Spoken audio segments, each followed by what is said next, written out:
You've built a life that looks put together on the outside, but no one sees the war behind your eyes. You know how to speak the right words, serve in the right ways, hide behind verses and "I'm fine" smiles. But late at night, when everything is quiet, the real voice resurfaces. You're still the failure, still the addict, still the one who messed it all up. And it doesn't matter how many times you've prayed for God to use you. You keep believing this one lie: God has already moved on from me. You've buried your dreams under guilt. You've silenced your calling with shame. You've traded purpose for punishment, trying to make up for things no one even knows about. But what if I told you that God never stopped writing your story? What if your greatest failure wasn't the end, but the place where the awakening begins? You see, spiritual awakening isn't just some emotional high or church conference experience. It's when you finally hear a different voice, the voice of God, cutting through years of shame and saying, "I'm not done with you, I never was." And today, through one verse, He's about to rewrite the way you see your past and awaken the purpose you thought was lost forever. Instead of your shame, you will receive a double portion. And instead of disgrace, you will rejoice in your inheritance. And so you will inherit a double portion in your land, and everlasting joy will be yours. Isaiah 61:7 and NIV. This isn't a poetic thought, it's a divine pattern. It's the way God transforms shame into purpose. Not in theory, but in real lives like yours. Shame says, "You don't deserve another chance." God says, "You'll get double." Shame says, "You lost everything." God says, "You'll rejoice in your inheritance." Shame tries to shrink your life to your worst moment. But God says, "I'm building something out of the very place where the enemy tried to bury you." Shame isn't loud, it whispers. But those whispers grow into walls. Walls that keep you from stepping into the life God already paid for. Shame makes you settle for less, stay quiet, disqualify yourself. It doesn't always scream, "You're evil." Sometimes it just says, "Stay small. Don't try again. Let someone else be the one God uses." But here's the truth. Awakening is not about being clean enough for God to use you.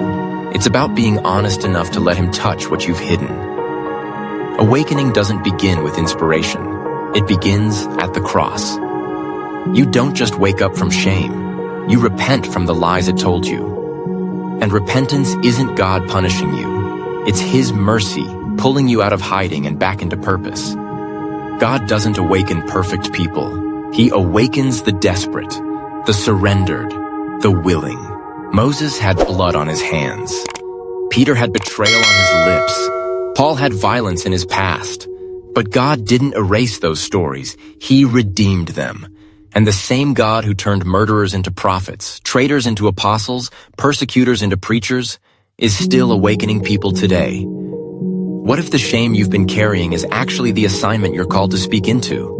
What if your scars are the very signs that God is about to use you in ways you've never imagined? You don't need a stage.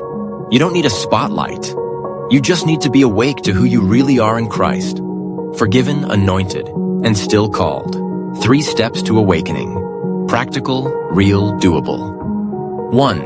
Name the lie. Replace it with the verse. What has shame been telling you? Call it out. Then speak Isaiah 61:7 back to it, every time. Instead of my shame, I receive double. Instead of disgrace, I rejoice in my inheritance. 2. Stop disqualifying what God has already called. You're not waiting to be worthy.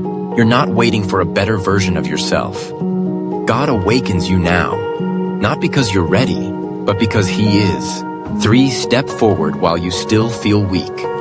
Boldness isn't the absence of fear. It's obedience through fear. Your awakening isn't about confidence. It's about your surrender to God's strength in your weakness. You've been asleep long enough, spiritually numb, emotionally disconnected, letting shame write the narrative. This isn't a feel-good fix. It's a holy process. God doesn't offer emotional relief. He offers resurrection. Resurrection in your life only comes after something inside you dies. Your pride, your hiding, your self-rescue plan. But this moment is holy, because something in your heart is stirring again. Something long dead, just twitched. And it's the voice of God saying, "Get up, you're not finished. You've barely begun." Awakening isn't loud. It's quiet and powerful, like a seed breaking open underground. You don't have to see it all yet. You just have to take one step, and the next, and the next. Let's take a breath and pray together. Father, I've listened to shame for too long. I've believed that my past disqualified me from your future. But today, I hear your voice, louder than the lies. I receive what you promised. Instead of my shame, a double portion. Instead of disgrace, joy. Awaken me, God. Not to religion, not to performance, but to purpose. I'm yours. In Jesus' name, amen. You won't be changed just by feeling better. You'll be changed when you step out of the shadows, when you bring the shame into the light and say, "Here, God, even this."